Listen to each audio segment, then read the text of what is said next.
Imagine standing in the heart of ancient Rome, sometime around the year 100 CE. The city is alive with the roar of markets, the clang of blacksmiths, the chants of priests, and the cheers from the Colosseum.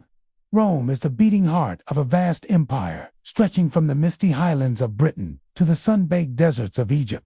A quarter of the world's population lives under its rule. Its armies march unbeaten. Its wealth dazzles friend and foe alike. From the perspective of someone living in that golden age, Rome seemed indestructible.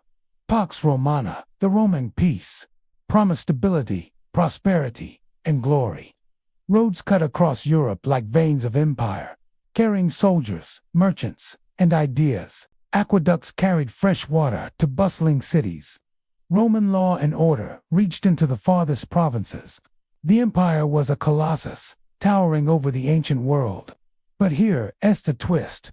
What looks eternal on the outside may already be fragile on the inside.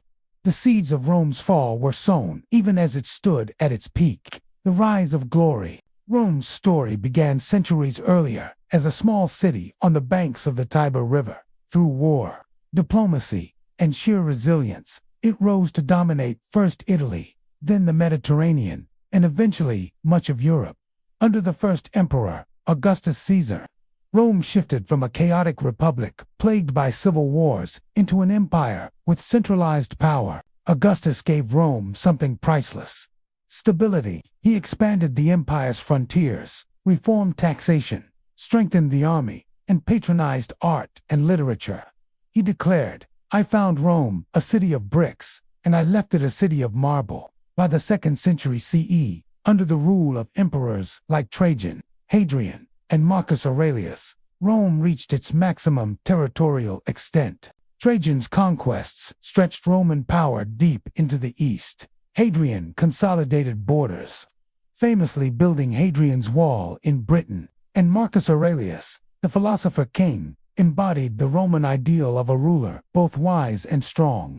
This was Rome at its zenith, unmatched in military might, administration, architecture, and cultural influence. The power of Rome. What made Rome so powerful? The Roman legions, disciplined, professional, and feared across the world. A Roman legion could march 20 miles a day, build fortifications by night, and still fight a battle at dawn. Roman roads and infrastructure. "All roads lead to Rome" wasn't just a saying, it was a strategy.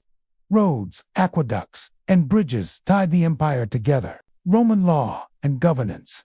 A complex system of citizenship, legal rights, and provincial governance allowed Rome to control diverse peoples across continents. Economic power. Rome's trade networks connected Europe, Asia, and Africa. Spices from India, silk from China, grain from Egypt, all flowed into Roman markets. Rome wasn't just a military machine, it was a cultural powerhouse. Latin spread as the empire's language. Roman architecture and engineering left monuments that still stand today. The Colosseum, aqueducts, and triumphal arches. Roman law influenced Western legal traditions for millennia. The illusion of eternity for the Roman elite. It must have felt like the empire could never collapse. When you sit atop the world, the idea of decline seems absurd. Yet, behind the marble facades, cracks were forming. Rome's size was both its strength and its weakness. Governing such vast lands required enormous resources. The army, once made of Roman citizens, increasingly relied on non-Roman mercenaries. Wealth flowed to the capital, leaving the provinces resentful and restless. The Senate, once the beating heart of Roman politics, became weak and ceremonial. Emperors rose and fell, often through assassination or military coups. But in 100 CE, or even 200 CE, few could have imagined the empire crumbling. The shadow of decline was there, but it was faint, like distant thunder. Setting the stage for decline. To understand the fall, we must understand this illusion of strength. Empires rarely collapse in a single day. They rot slowly, like a tree eaten away from the inside. Rome's fall wasn't caused by one battle, one barbarian, or one emperor. It was a process, stretching across centuries. By the 3rd century CE, this process accelerated. Civil wars, economic troubles, and external threats all chipped away at Rome's power. The empire that once seemed invincible began to stagger, but we're not there yet. At this point in the story, Rome still glittered. The Roman Colosseum still echoed with the cries of gladiators. Senators still wore their purple robes. Generals still marched through triumphal arches after victories. The empire appeared unshakable. Yet history was about to prove otherwise. So here we stand, at the height of Rome's glory, knowing what the Romans themselves did not, that their empire's greatest days were already behind them. In the next part of our journey, we will peel back the shining surface of Roman power and see the cracks underneath. Political instability, corruption, and the slow decay of a civilization that once ruled the known world. Because to understand the fall of Rome in 476 CE, we must first see how the world's greatest empire began to lose control of its destiny. Cracks in the empire's great civilizations are rarely destroyed from the outside. More often, they collapse from within. Picture the empire again, its grand marble temples, bustling markets, and mighty legions. But behind this glittering facade, cracks had begun to spread through the very foundations of Roman power. If you lived in Rome during the 3rd century CE, you might have noticed subtle changes. Taxes rising, emperors changing too quickly, cities feeling less safe, and armies acting less loyal to Rome and more loyal to their generals. This wasn't the empire of Augustus anymore. It was something shakier, more uncertain, and much more fragile. The political storm, one of Rome's greatest weaknesses, was its unstable leadership. The empire's political system was never designed to handle succession smoothly. Unlike monarchies, where power passes through bloodlines, Rome had no fixed rules. Power often came down to military force and political maneuvering. Between 235 and 284 CE, in just 50 years, Rome saw over 20 emperors rise and fall. Historians call this the crisis of the 3rd century. Most of these emperors were not statesmen. They were generals, proclaimed by their troops after a victory. Few of them ruled for more than a couple of years before being assassinated or overthrown. This constant turnover meant no long-term vision, no stability, and no continuity. Each new emperor had to bribe the army to stay in power, draining Rome's treasury. Corruption flourished. Senators and governors cared more about survival than service. Rome, once proud of its republican traditions and orderly government, was now ruled by fear, bribes, and the sword. The military problem. Rome's legions had once been the pride of the empire, disciplined citizen soldiers loyal to Rome. But by the 3rd and 4th centuries, things changed. Fewer Romans wanted to serve in the army. Life in the legions was harsh, and many preferred to pay a tax rather than enlist. To fill the ranks, emperors increasingly hired mercenaries and barbarians, Germanic tribesmen, Goths, Franks, and others. These mercenaries were skilled fighters, but their loyalty wasn't to Rome, it was to their commanders, or simply to money. The result, Rome's military edge dulled. Soldiers fought more for gold than for glory, and sometimes they even turned against the empire they were supposed to protect.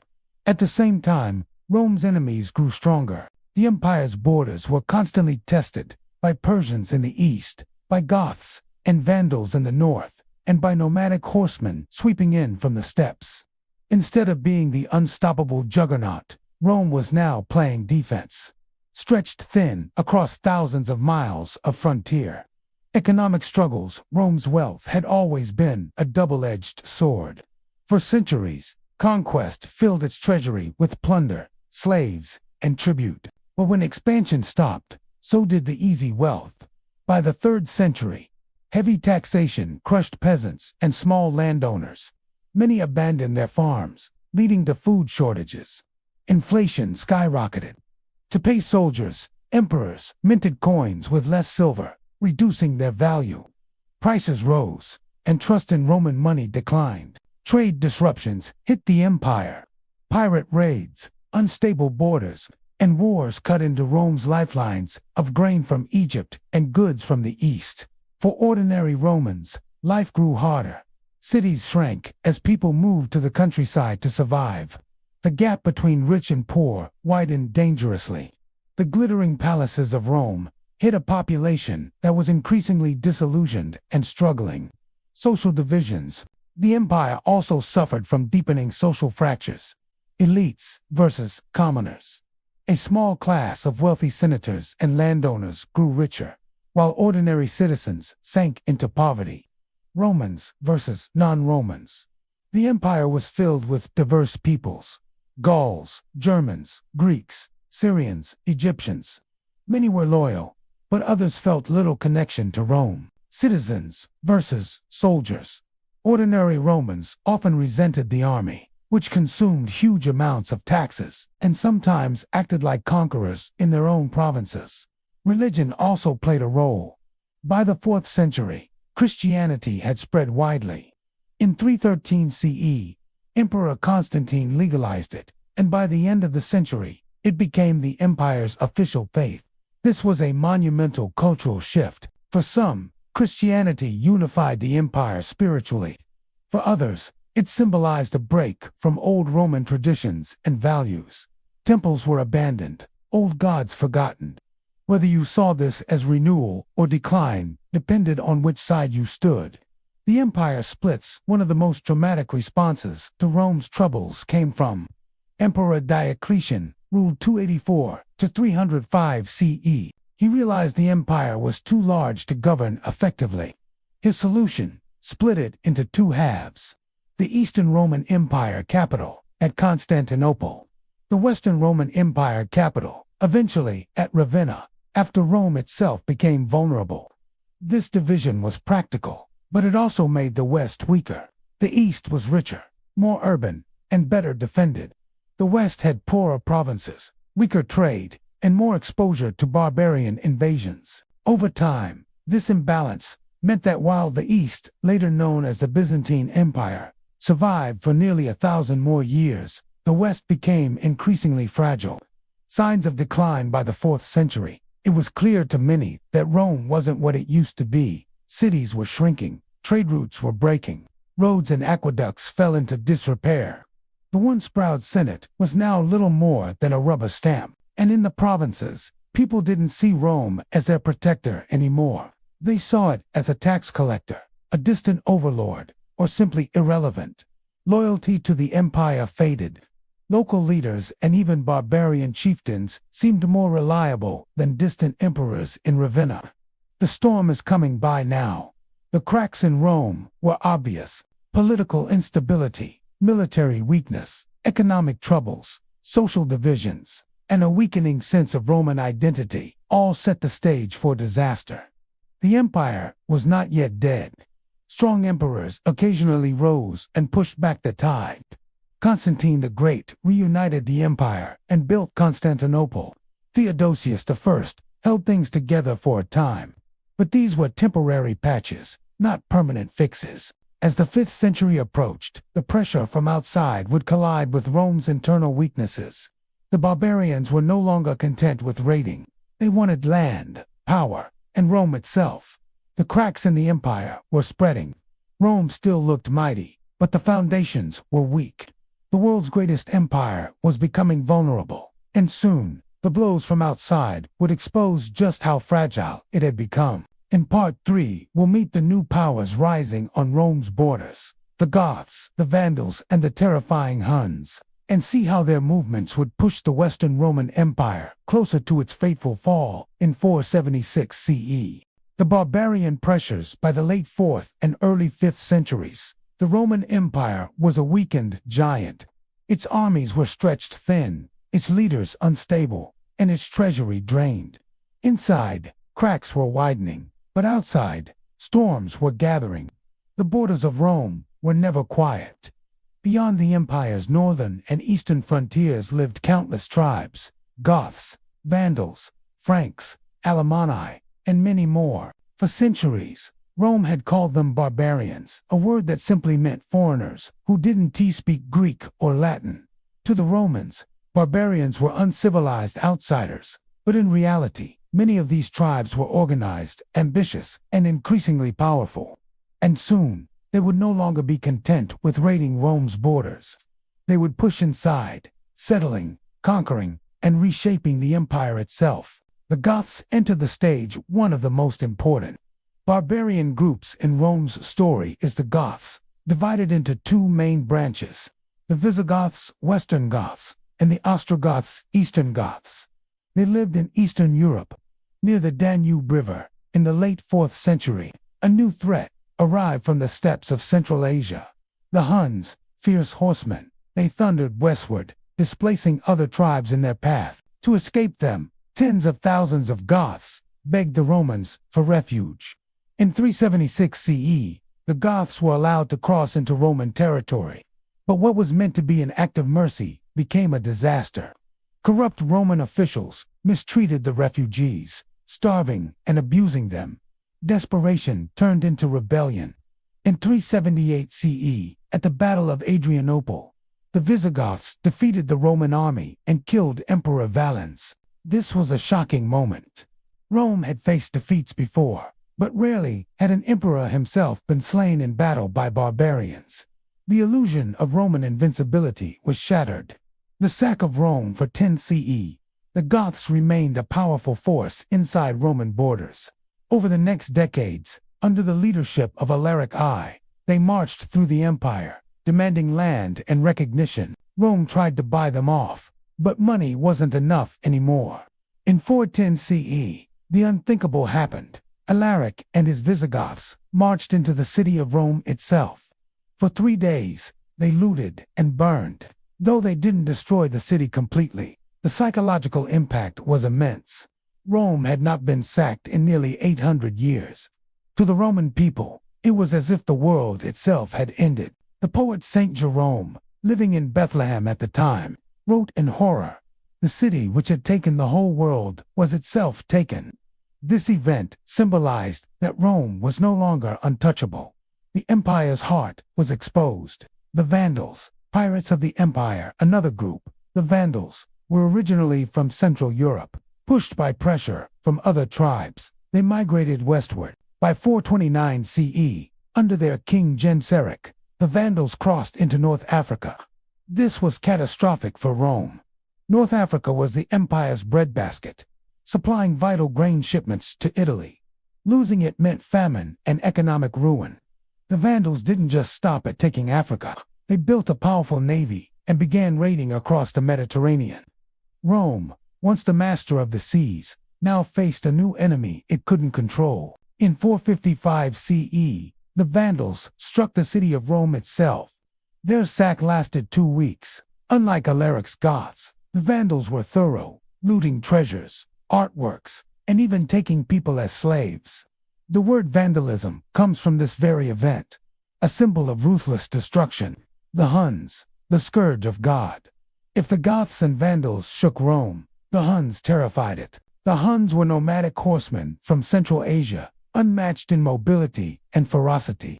They could fire arrows with deadly accuracy while riding at full speed.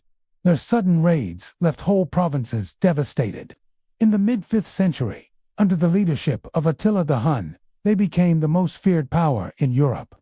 Known as the Scourge of God, Attila led massive campaigns against both the Eastern and Western Roman empires. In 452 CE, Attila invaded Italy itself. Cities were abandoned, populations fled, and Rome braced for destruction. Only a famous meeting between Attila and Pope Leo I prevented the sack of Rome. For reasons still debated, perhaps famine, disease, or superstition, Attila withdrew. But the threat he posed revealed how vulnerable the empire had become. After Attila's death in 453 CE, the Huns quickly fractured, but the damage was done. They had set entire peoples, Goths, Vandals, Franks, and others in motion across Europe, crashing into Roman lands like waves against a crumbling wall. The pressure cooker. By the mid-5th century, the Western Roman Empire was surrounded and infiltrated by barbarian powers. The Visigoths had settled in Gaul and Spain. The Vandals controlled North Africa and the Mediterranean seas. The Franks and Alemanni were pressing into Gaul. The Huns had shaken the very core of Europe. Rome was no longer master of its own borders. In many cases, Emperors relied on barbarian generals and allies to fight other barbarian groups. It was a dangerous game, one that often backfired. Rome's diminished power. These invasions weren't just military defeats. They shattered the economy, broke trade routes, and destroyed the aura of Roman invincibility. Cities across the West shrank or fell into ruin. The countryside was ravaged. Ordinary people stopped seeing Rome as their protector. Instead, many looked to local leaders, barbarian chieftains, or even the Christian church for safety and stability. Rome, once the center of the known world, was becoming irrelevant to its own subjects. The turning point. The barbarian pressures didn't immediately destroy the empire, but they changed it forever. Rome was no longer in control of its destiny. By the 5th century, barbarian kings and generals often held more real power than emperors. Roman emperors themselves became puppets, propped up or overthrown at the whim of Germanic warlords. The stage was set for the final act. The Western Roman Empire wasn't just cracked now, it was splintered, weakened, and ready to collapse. The Goths, Vandals, and Huns weren't the sole cause of Rome's fall, but they were the accelerators. They exposed Rome's weakness, shattered its confidence, and carved away its territory. In Part 4, we'll look inside again, at the economic and cultural decline that sapped Rome's strength, leaving it unable to respond to these external threats. The fall of Rome wasn't just about battles. It was about the slow decay of a civilization from within. Economic and cultural decline. No empire can survive if its people lose faith in the system that sustains them.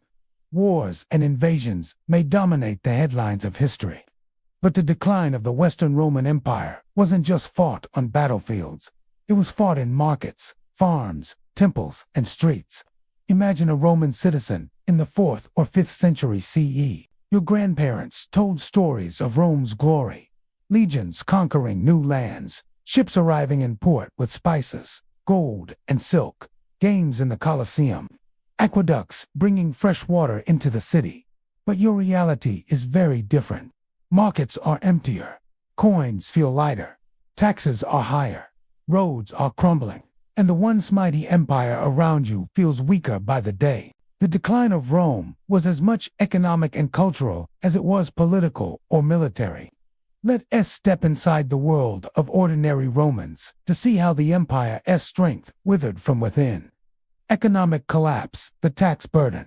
One of the most crippling issues was taxation. To maintain armies, defend borders, and fund the lavish lifestyles of emperors and elites, the government raised taxes to crushing levels. Peasants, already struggling, abandoned their land to escape debt and taxation. Land that lay empty produced no food, worsening shortages. Many farmers fled to the protection of wealthy landowners, planting the seeds of the medieval feudal system. Instead of strengthening the empire, taxes weakened its very base. The hard-working citizen, inflation, and the devalued coin. Rome's money was once a symbol of power. Coins, stamped with the faces of emperors, circulated across continents. But in times of crisis, emperors often minted new coins with less silver or gold, mixing in cheaper metals. This led to inflation. Prices soared. Ordinary citizens lost trust in the currency. Barter, trading goods directly, replaced money in many regions. When a farmer prefers to trade grain for tools instead of using Roman coins, you know the empire's financial system is failing. Disrupted trade. Rome had always thrived on trade. Grain from Egypt, olive oil from Spain, wine from Gaul, silk from China. The empire was a web of economic lifelines. But invasions shattered this network. Barbarian raids made roads and seas unsafe. The Vandals' control of North Africa cut off Rome's grain supply. Local markets shrank, and long-distance trade collapsed. Without trade, cities, once Rome's jewels, declined. People moved back to the countryside, living off subsistence farming instead of urban commerce. Urban decline at its height. Rome was the ultimate urban empire. Cities like Carthage, Antioch, Alexandria, and Rome itself bustled with hundreds of thousands of people. But by the 5th century, many cities were shrinking or falling into ruin. Aqueducts were no longer repaired. Water supplies dried up. Public baths, once symbols of Roman leisure, closed. Theaters and amphitheaters became silent ruins. Even Rome itself, the eternal city, was a shadow of its past. Once home to over 1 million people, its population dwindled dramatically. Empty houses crumbled. Grass grew in the streets. The Colosseum, once the heart of Roman entertainment, fell silent, repurposed as a fortress in the centuries to come. The empire that had once prided itself on civilization was, ironically, becoming less civilized. The changing culture, the old gods, fade for centuries. Rome's identity was tied to its gods: Jupiter, Mars, Venus, and countless others. Temples stood in every city. Religious festivals united communities. The gods were woven into politics, war, and daily life. But by the 4th century, Christianity was spreading rapidly. Persecuted at first, Christians grew stronger in number and influence. In 313 CE, Emperor Constantine issued the Edict of Milan, granting religious freedom to Christians. By the end of the century, Christianity was the empire's official religion. This cultural shift was monumental. Temples to the old gods were abandoned or destroyed. Christian bishops gained power. The church became not only a spiritual force, but also a political one. For many, Christianity offered hope in dark times: salvation, equality before God, and a community that cared for the poor. But others saw it as a break from traditional Roman values, a weakening of the old civic religion that had once bound the empire together. The rise of the church. As the empire weakened, the church grew stronger.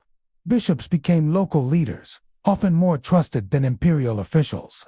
When barbarians attacked, it was the church that sometimes negotiated peace. When famine struck, it was often Christian communities that provided relief. In the power vacuum left by a crumbling state, the church filled the gap, shaping the medieval world that would follow Rome's fall. Loss of Roman identity. Perhaps the most dangerous cultural decline was the loss of Romanism. In earlier centuries, to be Roman was a source of pride. Citizenship was highly valued, and Roman culture spread far and wide. But by the 5th century, many provinces felt abandoned by Rome. Roman armies were filled with non-Roman mercenaries. Loyalty to local leaders or tribes often outweighed loyalty to the empire. The sense of unity, of being part of something greater, was fading. Without that shared identity, the empire became a hollow shell. The spiral of decline. All of these factors: taxation, inflation, trade collapse, urban decline, and cultural shifts fed into each other. A weak economy meant less money for defense. Less defense meant more barbarian invasions. More invasions disrupted trade, further deepening poverty. Poverty weakened the loyalty of citizens, making them less willing to support the empire. Rome was caught in a vicious cycle it couldn't escape. A civilization at the brink. By the mid-5th century, the Western Roman Empire was in freefall. Its economy was fragile, its cities shrinking, its culture shifting, and its identity fractured. The empire that once seemed eternal was running out of time. The people of Rome still called themselves Romans. They still looked to emperors for leadership. But deep down, many must have sensed that the empire was no longer what it had been. The question was not if Rome would fall, but when. The empire was a shadow of itself. Cracks had become chasms. The old gods had fallen silent. The economy had collapsed into debt and barter. Cities that once glowed with light now sat in ruins. In Part 5, we'll meet the last emperors of the West, the weak rulers, the puppets, and the tragic final boy emperor, Romulus, Augustulus. Their reigns marked the last gasps of a dying empire. The last emperors. Once, the name of emperor struck fear across the world. By the 5th century, it carried little more than pity. The Roman Empire was once ruled by giants. Men like Augustus, Trajan, and Marcus Aurelius. They were leaders whose decisions shaped history. But by the 5th century CE, the Western Roman throne was a broken chair, occupied by weak men, short-lived rulers, and often children. The emperors of these final decades were not masters of destiny. They were prisoners of circumstance, manipulated by generals, betrayed by allies. and forgotten by their people. To understand why the Western Roman Empire collapsed in 476 CE, we must meet these last emperors and witness how powerless Rome's rulers had become. The era of puppet emperors. By the 400s CE, emperors in the West rarely ruled in truth. Real power rested in the hands of powerful generals, foreign mercenaries, and court officials. Emperors were often chosen, controlled, or overthrown by others. Rome had traded its Caesars for puppets. Honorius 393 to 423 CE. Let's begin with Honorius, one of the most infamous weak emperors in Roman history. He became emperor at just 10 years old. His reign was dominated by his general and regent, Stilicho, a half-Vandal commander who fought bravely to defend Rome. But Honorius himself was timid, indecisive, and more concerned with his pet chickens than the fate of the empire. During his reign, in 410 CE, the Visigoths, under Alaric, sacked Rome. The first time in nearly 800 years that the Eternal City had fallen to an enemy. Honorius famously did nothing, retreating to the safety of Ravenna. The sack of Rome shook the ancient world. For citizens of the empire, it was unthinkable. Yet their emperor, the man meant to protect them, offered no real leadership. Valentinian III, for 25 to 455 CE. Next came Valentinian III, who also became emperor as a child.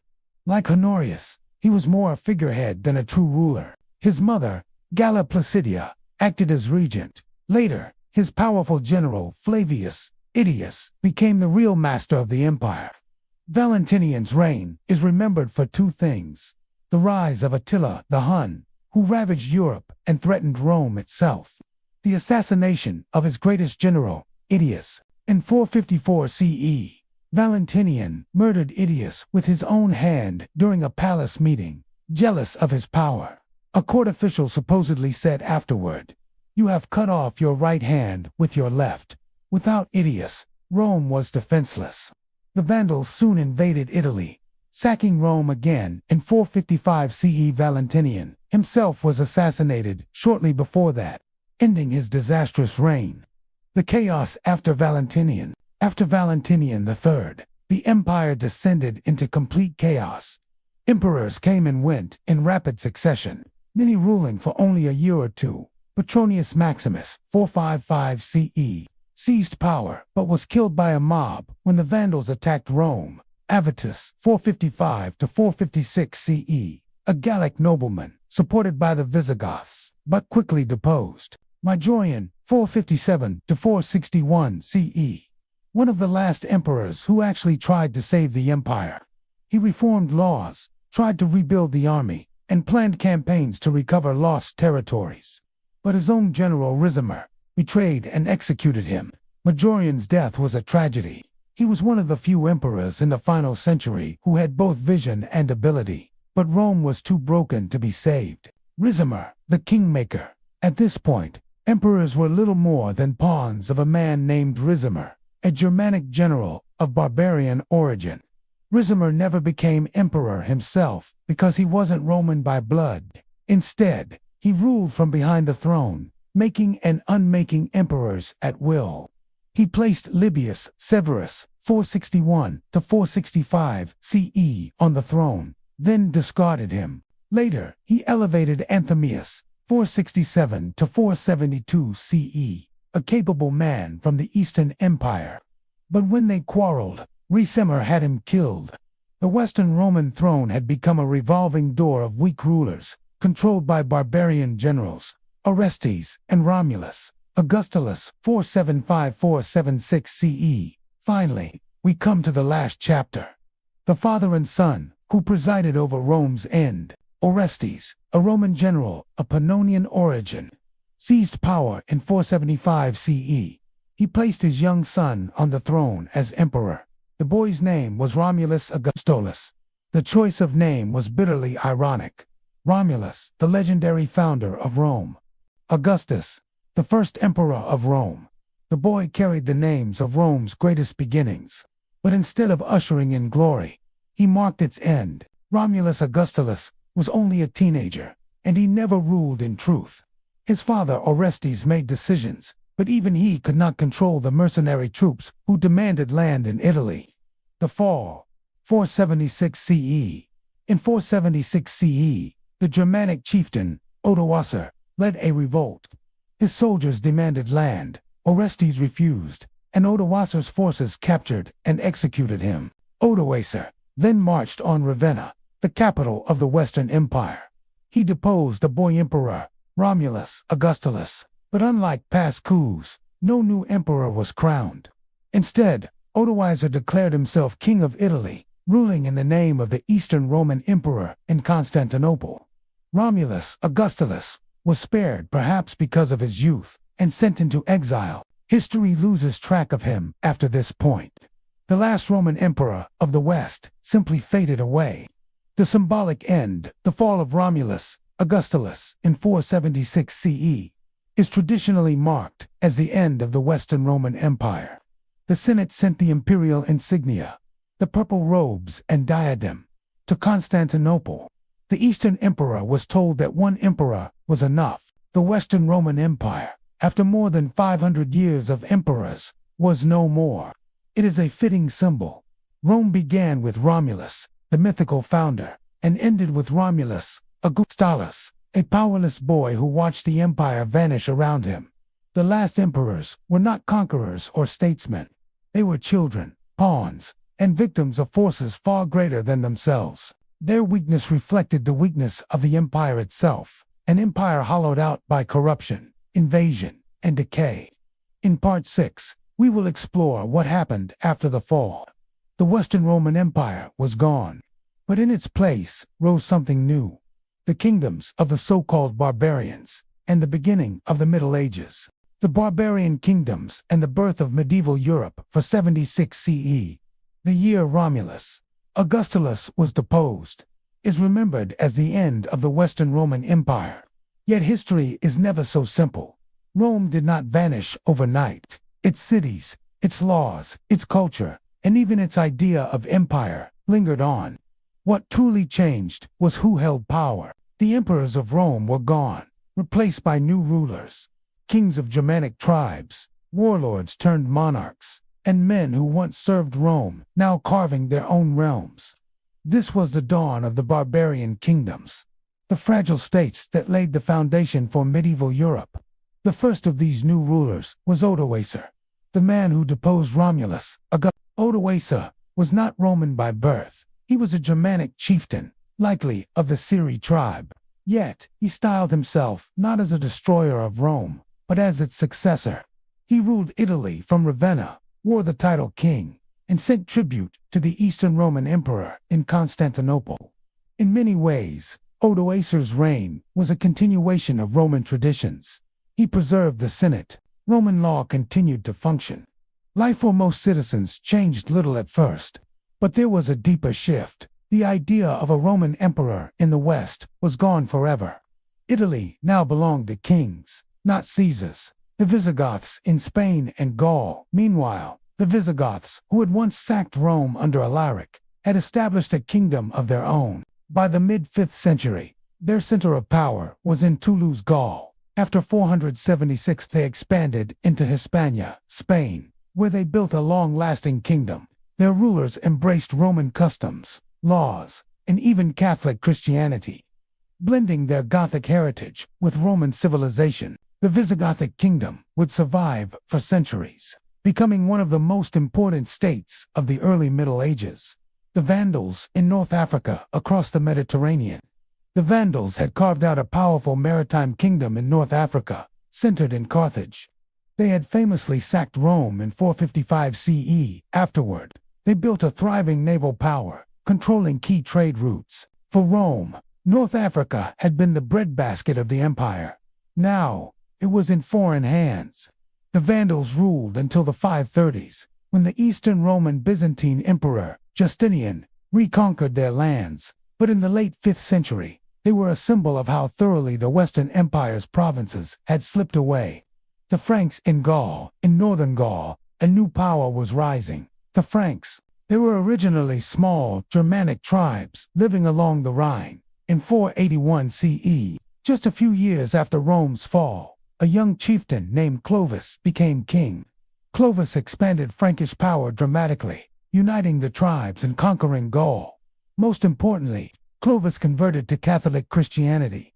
Unlike many other Germanic rulers who were Arians, this gave him the support of the Roman Catholic Church and the local Roman population. The Franks would go on to found the Merovingian dynasty, and later, the Carolingian Empire under Charlemagne. They were the true heirs of Rome in the West. The Ostrogoths in Italy. Odoacer's reign in Italy did not last long. In 493 CE, another Germanic people, the Ostrogoths, invaded under their king, Theodoric the Great. Theodoric defeated and killed Odoacer, then established the Ostrogothic kingdom. Though a Goth, Theodoric admired Roman culture. He kept Roman officials in place, respected Roman laws, and even rebuilt Roman cities. His reign was a rare moment of stability in Italy after Rome's fall. The Ostrogoths saw themselves not as destroyers of Rome, but as its protectors, a theme repeated by many barbarian rulers. The Anglo-Saxons in Britain. One of the most dramatic changes after Rome's collapse occurred in Britain. The Romans had abandoned Britain decades earlier. In the early 400s, into the vacuum came waves of Germanic tribes, the Angles, Saxons, and Jutes. They settled the land, pushing the native Britons into Wales and Cornwall. Over time, these tribes formed the kingdoms that would become England, land of the Angles. For Rome, Britain had been a distant province. For medieval Europe, it became a crucible of new cultures, languages, and kingdoms. The shadow of Rome. Even though the empire was gone, Rome lived on in the kingdoms of the barbarians. Law. Many Germanic kings adopted Roman legal codes. Religion. The Catholic Church, with its Latin liturgy and Roman organization, became the binding force of Europe. Cities and roads. Roman infrastructure continued to shape trade, travel, and settlement. In fact, many of the so-called barbarian rulers styled themselves as defenders of Rome. They did not see themselves as destroyers, but as successors. Rome's body had died, but its spirit haunted the new Europe. The beginning of the Middle Ages. Historians often say that 476 CE marks the beginning of the Middle Ages, also called the medieval period. It was an age of transformation. Roman civilization blending with Germanic traditions. Old provinces became new kingdoms. The Catholic Church rose in power, filling the vacuum left by emperors. Latin remained the language of learning, even as new tongues, French, Spanish, Italian, German, English, slowly emerged. It was not a sudden collapse, but a transformation. The empire ended, but out of its ashes grew a new world. The fall of Rome was not simply a tragedy. It was a rebirth. The Western Roman Empire ended in 476 CE.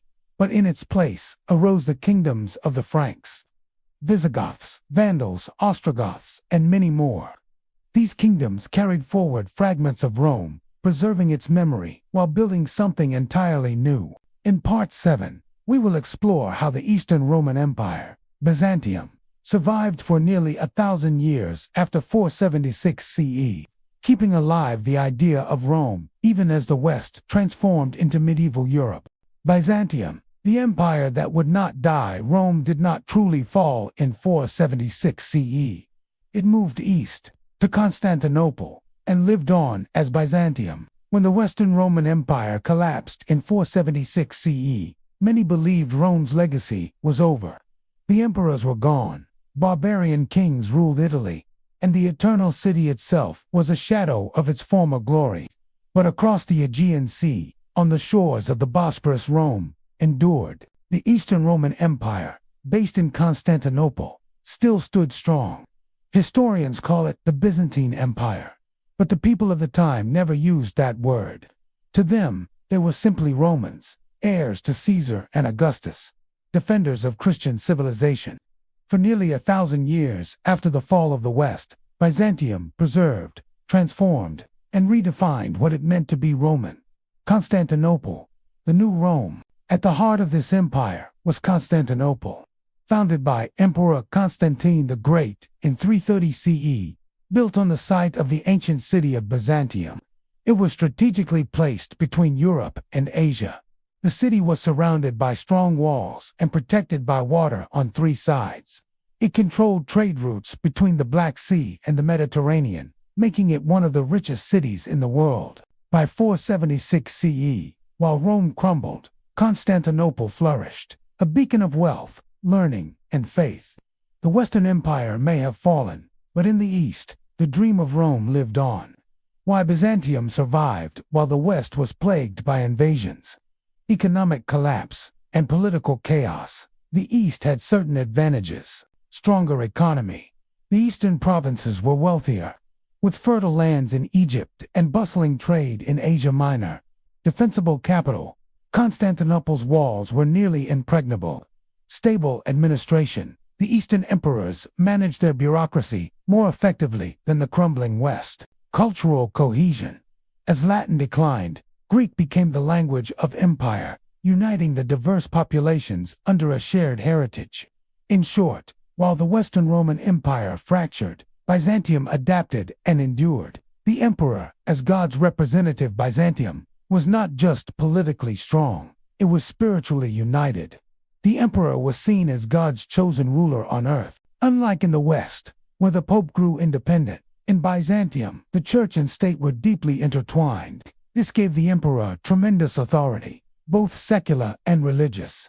The emperor was not just a king, he was a symbol of divine order, the living embodiment of the Roman legacy. Justinian the Great. The dream of restoration. One of the most famous Byzantine emperors was Justinian I. 527, 565, say. Justinian dreamed of restoring the old Roman Empire. His armies, under the brilliant general Belisarius, reconquered North Africa from the Vandals, Italy from the Ostrogoths, and parts of Spain from the Visigoths. For a brief time, it seemed Rome had been reborn, but his reconquests strained the empire's resources, and much of Italy was lost again after his death. Still, Justinian left behind a lasting legacy. The Hagia Sophia, a magnificent church in Constantinople, a marvel of architecture and faith. The Justinian Code, a codification of Roman law that shaped European legal systems for centuries. Through Justinian, Byzantium declared itself the rightful heir of Rome. The Byzantine identity. Over time, the Byzantine Empire became distinct from ancient Rome, though it always called itself Roman. Language. Latin faded, replaced by Greek as the language of administration and culture. Religion. Christianity was the empire's lifeblood, making it a Christian empire in a way pagan Rome never was. Culture. Byzantine art, mosaics, and theology gave the empire a unique identity, blending Roman, Greek, and Eastern influences. Yet the Byzantines never saw themselves as anything other than Romans. Even in the 15th century, they still called their empire the Roman Empire. Defender of Europe for centuries, Byzantium stood as a bulwark between Europe and invading forces. In the 7th century, it resisted waves of Persian and Arab invasions, preserving Christianity in the Eastern Mediterranean.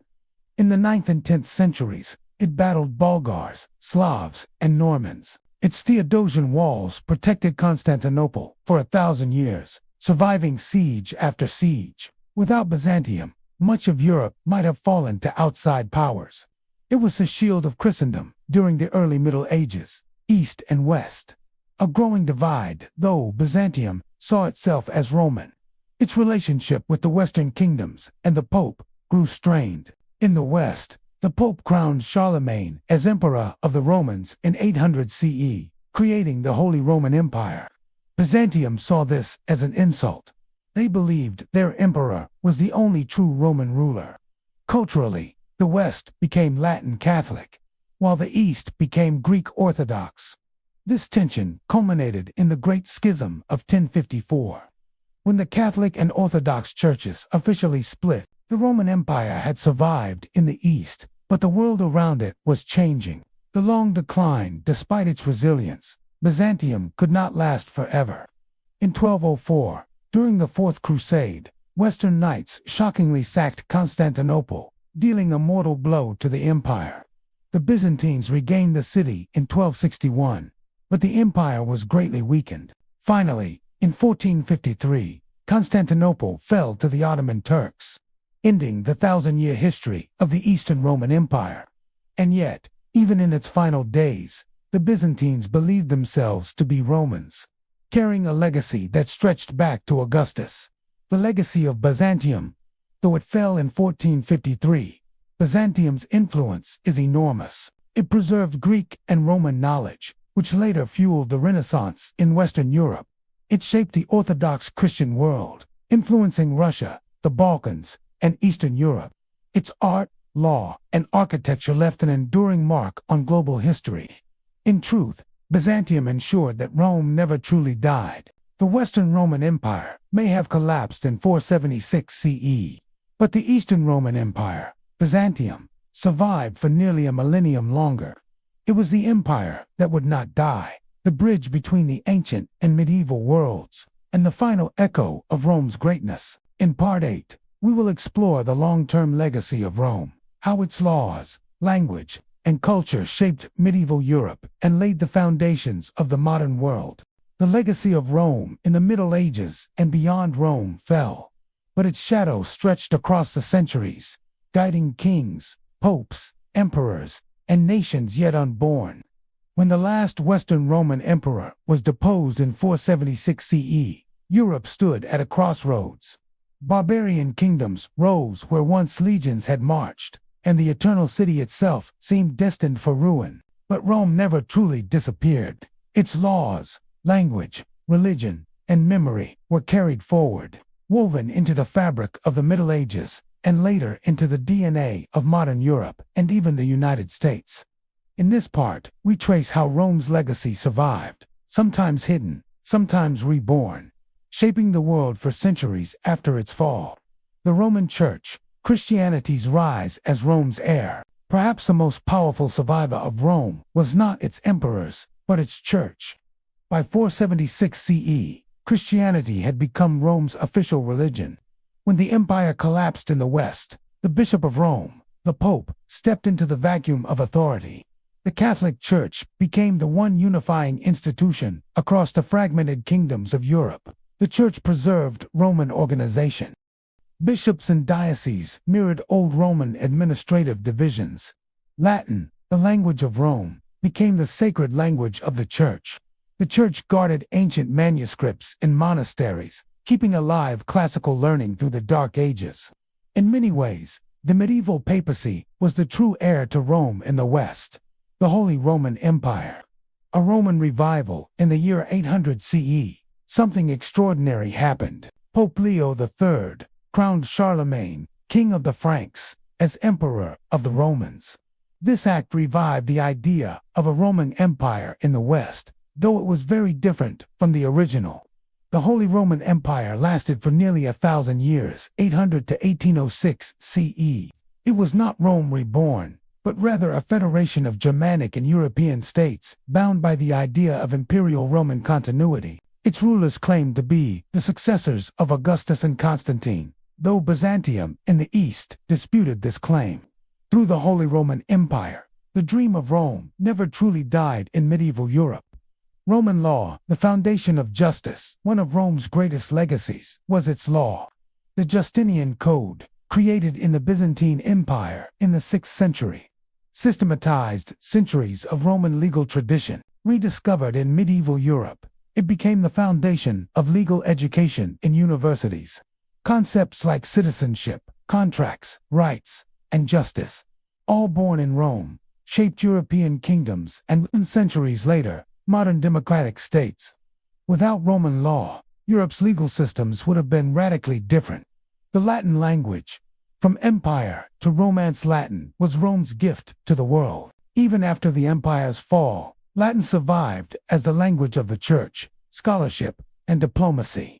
It was the universal language of educated Europe until well into the modern age. Meanwhile, Latin evolved into the Romance languages: Italian, French, Spanish, Portuguese, and Romanian. Thus, even in our speech today, Rome's voice still echoes. Medieval kingdoms and Roman memory. The barbarian kingdoms that rose after Rome's fall often looked back to Rome for legitimacy. The Visigoths in Spain, The Franks in Gaul and the Ostrogoths in Italy all adopted elements of Roman law and governance.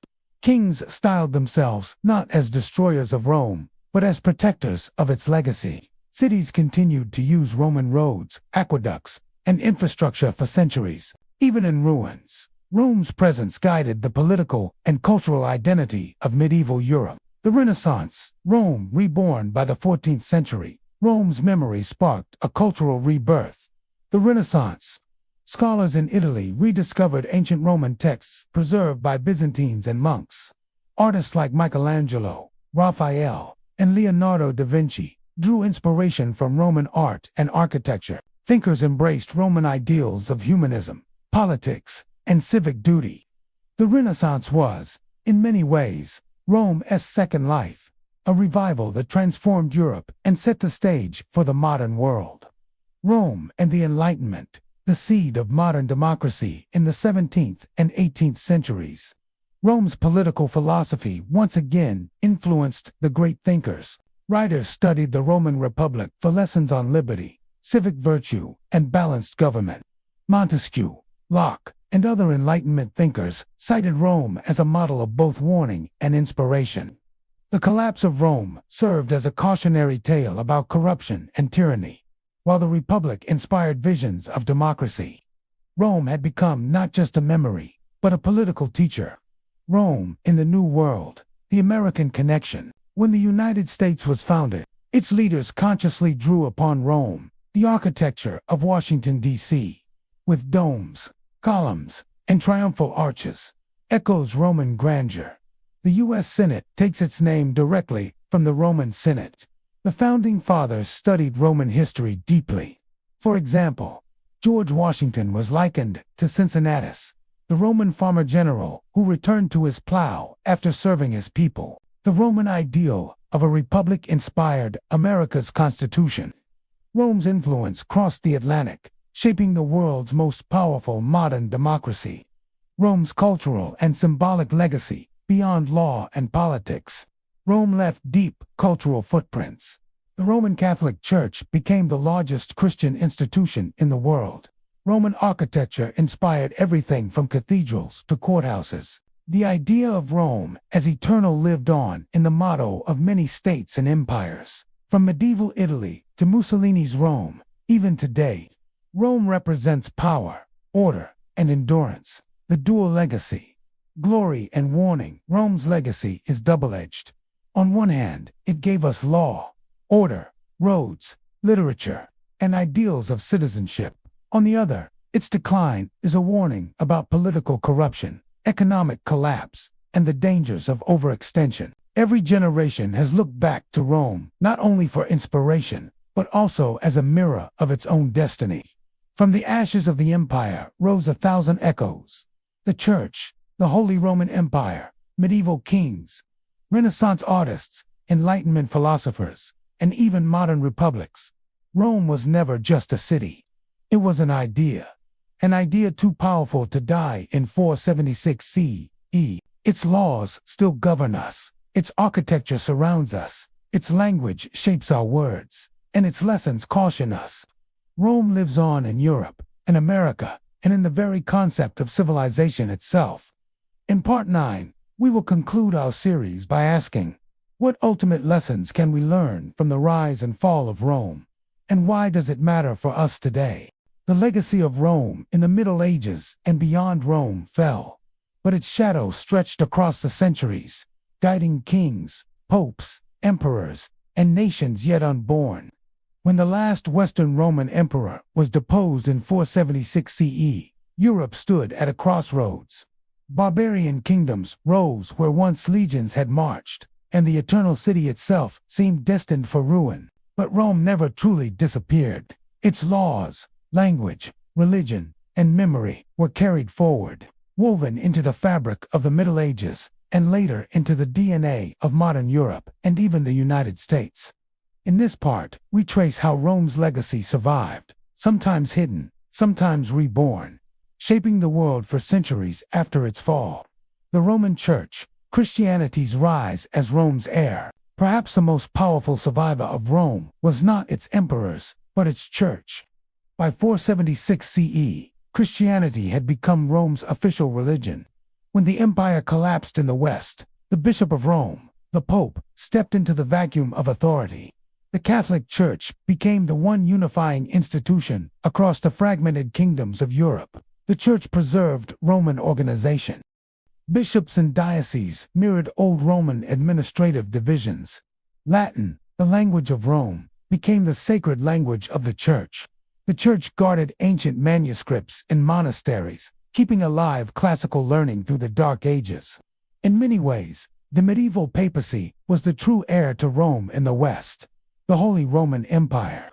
A Roman revival in the year 800 CE. Something extraordinary happened. Pope Leo III crowned Charlemagne, king of the Franks, as emperor of the Romans. This act revived the idea of a Roman Empire in the West, though it was very different from the original. The Holy Roman Empire lasted for nearly 1,000 years, 800 to 1806 CE. It was not Rome reborn, but rather a federation of Germanic and European states, bound by the idea of imperial Roman continuity. Its rulers claimed to be the successors of Augustus and Constantine, though Byzantium in the east disputed this claim. Through the Holy Roman Empire, the dream of Rome never truly died in medieval Europe. Roman law, the foundation of justice, one of Rome's greatest legacies, was its law. The Justinian Code, created in the Byzantine Empire in the 6th century, systematized centuries of Roman legal tradition. Rediscovered in medieval Europe, it became the foundation of legal education in universities. Concepts like citizenship, contracts, rights, and justice, all born in Rome, shaped European kingdoms and, centuries later, modern democratic states. Without Roman law, Europe's legal systems would have been radically different. The Latin language, from empire to Romance Latin, was Rome's gift to the world. Even after the empire's fall, Latin survived as the language of the church, scholarship, and diplomacy. It was the universal language of educated Europe until well into the modern age. Meanwhile, Latin evolved into the Romance languages: Italian, French, Spanish, Portuguese, and Romanian. Thus, even in our speech today, Rome's voice still echoes. Medieval kingdoms and Roman memory. The barbarian kingdoms that rose after Rome's fall often looked back to Rome for legitimacy. The Visigoths in Spain, the Franks in Gaul, and the Ostrogoths in Italy all adopted elements of Roman law and governance. Kings styled themselves not as destroyers of Rome, but as protectors of its legacy. Cities continued to use Roman roads, aqueducts, and infrastructure for centuries. Even in ruins, Rome's presence guided the political and cultural identity of medieval Europe. The Renaissance, Rome reborn by the 14th century. Rome's memory sparked a cultural rebirth. The Renaissance. Scholars in Italy rediscovered ancient Roman texts preserved by Byzantines and monks. Artists like Michelangelo, Raphael, and Leonardo da Vinci drew inspiration from Roman art and architecture. Thinkers embraced Roman ideals of humanism, politics, and civic duty. The Renaissance was, in many ways, Rome's second life, a revival that transformed Europe and set the stage for the modern world. Rome and the Enlightenment, the seed of modern democracy in the 17th and 18th centuries.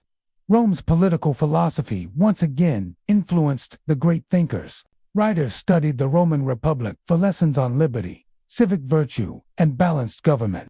Montesquieu, Locke, and other Enlightenment thinkers cited Rome as a model of both warning and inspiration.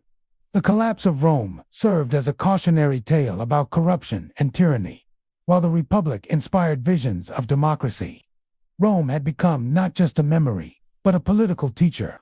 Rome in the New World, the American connection. When the United States was founded, its leaders consciously drew upon Rome, the architecture of Washington, D.C., with domes, columns, and triumphal arches, echoes Roman grandeur.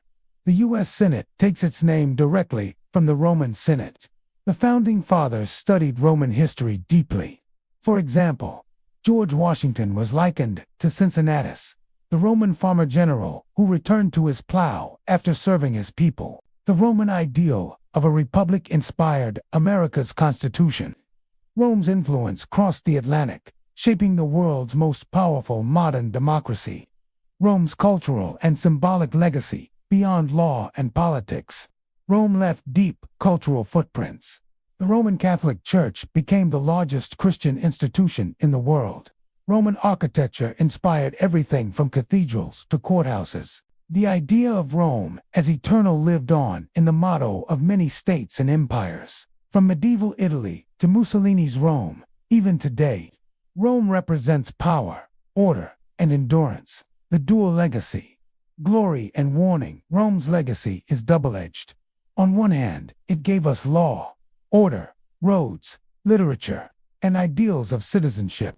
On the other, its decline is a warning about political corruption, economic collapse, and the dangers of overextension. Every generation has looked back to Rome not only for inspiration, but also as a mirror of its own destiny.